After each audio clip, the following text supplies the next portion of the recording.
किसी नगर में एक व्यक्ति रहता था, नाम था दानचंद। दरअसल वह इतना कंजूस था कि किसी को एक ढेला भी नहीं देता था।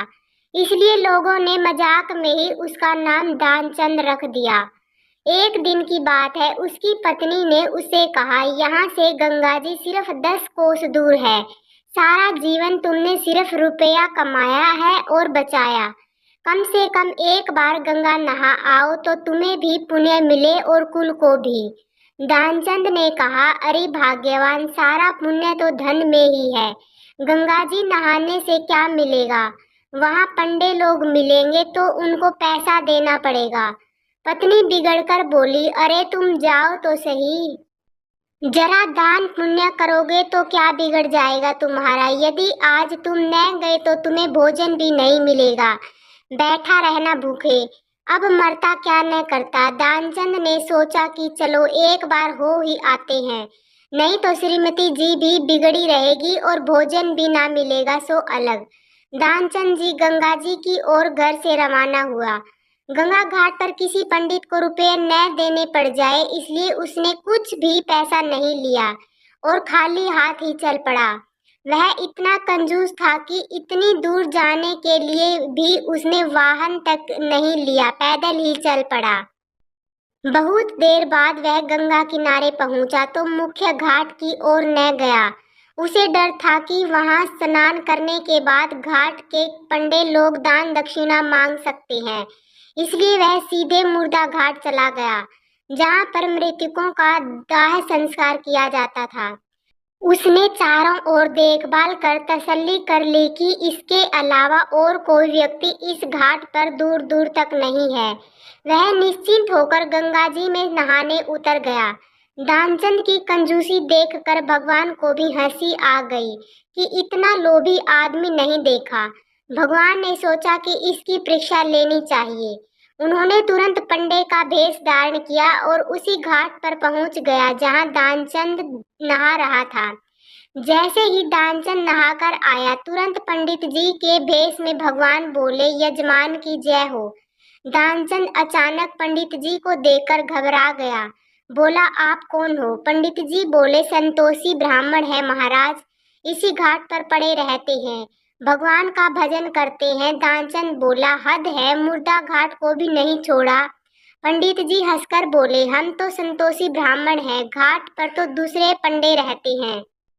आप जैसे यजमान हमारे यहीं पर भोजन व्यवस्था कर देते हैं तो गुजर बसर होता रहता है। आपके जैसा यजमान हमारे वर्ष भर तक के भोजन की व्यवस्था कर देते हैं तो चिंता नहीं रहती। दानचंद झुंझलाकर बोला, पर हम नहीं कर सकते। एक वर्ष क्या, एक दिन की भी नहीं कर सकते। अरे एक दिन तो बड़ी दूर की बात है, एक समय की भी नहीं कर सकते। जाओ अपना काम देखो। पंडित जी हंसकर बोले, कोई जबरदस्ती थोड़ी है, आपकी जैसी श्रद्धा हो, पर आज कुछ न कुछ तो आपको देना ही पड़ेगा। गंगा जी का स्नान आपने किया है, सारे पाप धुल गए। दान देकर पहला पुण्य कमा लीजिए। जब पंडित जी नहीं माने तो दानचंद हार कर बोला, अच्छा ठीक है, पर उधार देंगे। पंडित जी बोले, चलो ठीक है। दानचंद बोला, एक ढेला देंगे, वह भी उधार। उस जमाने में ढेला चलता था। पंडित जी मन ही मन हंसकर बोले, चलो कुछ तो दिया। दानचंद बोला, आप हमारे घर से आकर ले जाना, अभी हमारे पास नहीं है। पंडित जी ने सहमति जताई कि ठीक है, वे दानचंद के घर से आकर एक ढेला दक्षिणा ले लेंगे। दानचंद ने घर की राह पकड़ी। बेचारा पैदल पैदल घर पहुंचा, पर घर पहुंचते ही थककर चूर हो गया। वह भी घर के भीतर सोने ही जा रहा था कि बाहर से आवाज आई, यजमान की जय हो। दानचंद ने पत्नी से कहा कि देखो बाहर कौन आया है।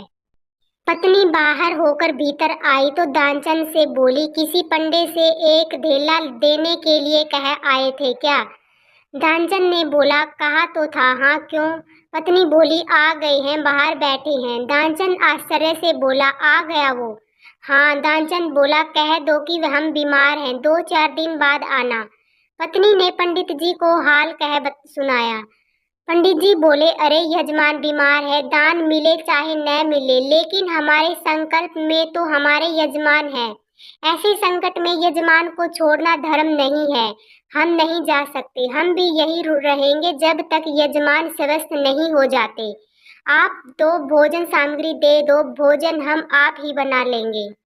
पत्नी ने अंदर आकर दानचंद को यह बात बताई। दानचंद ने माथा पीट लिया कि कैसे पीछा छुड़ाऊं। अपनी पत्नी से बोला कि जाकर कह दो कि दानचंद मर गए। पत्नी बोली, ऐसे कैसे कह दे। दानचंद बोला, तुम जाकर कहो तो सही, हम सांस रोककर पड़े रहेंगे, पता ही नहीं चलेगा किसी को। इस पर पत्नी ने रोते हुए कहा कि अभी अभी वो तो चल बसे।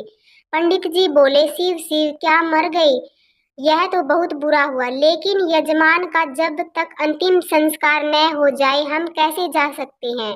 और आप अकेली कहाँ कहाँ किसे खबर करेंगी? आप बैठो, मैं सारे गांव में खबर देकर आता हूँ। पत्नी पंडित जी को रोक पाती इससे पहले ही पंडित के रूप में भगवान बिजली की गति से सारे गांव में खबर करके आ गए कि दानचंद मर गए। लोग सचमुच इकट्ठे हो गए। भगवान को हंसी आई कि ऐसा जिद्दी नहीं देखा कि सांस रोककर पड़ा हुआ है। लोगों ने उसे मुर्दा समझकर उठाया और शव यात्रा की तैयारी होने लगी। दानचंद की पत्नी जोर जोर से रोने लगी, यह कहते हुए कि अरे ये जिंदा है, मरे नहीं है। लेकिन गांव वाले बोले कि जाने वालों को कौन रोक सकता है, वह तो गया। यह तो तुम्हारा मोह है जो कह रहा है कि वह जिंदा है। लेकिन पत्नी की किसी ने एक न सुनी। ध्यानचंद को बांध दिया, वह भी सांस रोककर बंध गया। भगवान को बड़ी हंसी आती रही कि बहुत जिद्दी आदमी है। सब यात्रा शमशान पहुंच गई।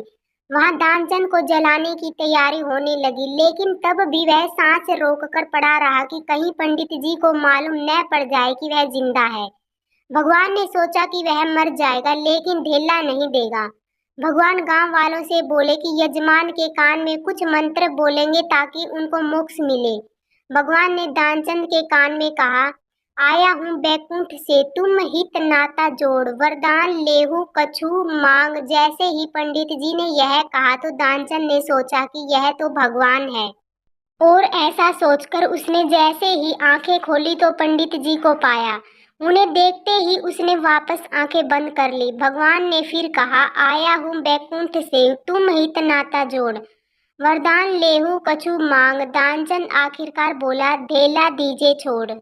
फिर दानचंद समझ गए कि यही पंडित के रूप में भगवान है, और दानचंद फिर भगवान जी के चरणों में गिर गए और माफी मांगी। भगवान जी ने भी दानचंद को माफ किया और भविष्य में दान देने का सुझाव दिया। कहानी अच्छी लगी तो कृपया लाइक और चैनल को सब्सक्राइब जरूर करें।